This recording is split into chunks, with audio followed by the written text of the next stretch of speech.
NRG1 ou neuréguline 1 est une protéine impliquée dans le développement de différents tissus, dont le système nerveux. Elle se lie aux récepteurs de facteurs de croissance HER3 et HER4. Dans les cancers, de façon assez rare, le gène codant pour NRG1 peut être impliqué dans des fusions avec différents partenaires. Les protéines issues de ces fusions ont montré des propriétés tumorales in vitro et in vivo.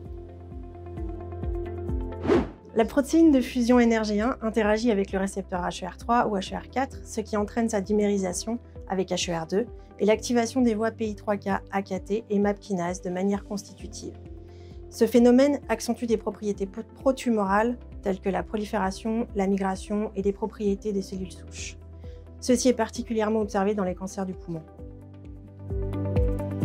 Les cancers du poumon avec fusion NRG1 sont des maladies de mauvais pronostic. En effet, nous avons montré dans un registre international qu'il existe une résistance à l'immunothérapie et une moindre efficacité de la chimiothérapie. Il existe des thérapies ciblées anti-NRG1 comme l'afatinib ou le zenocutuzumab qui sont efficaces chez 40% des patients.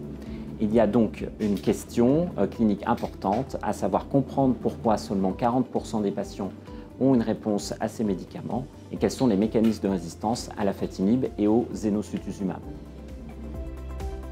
Le projet NRG1 a deux grands objectifs. Le premier, c'est de comprendre les mécanismes de résistance dans les cancers avec des fusions NRG1. Pour ça, on va développer des modèles avec des fusions NRG1 qu'on rendra résistants à l'afatinib et au zenocutuzumab. Ensuite, on identifiera les mécanismes précis de résistance et les signatures de résistance grâce à des approches omics puis ciblées.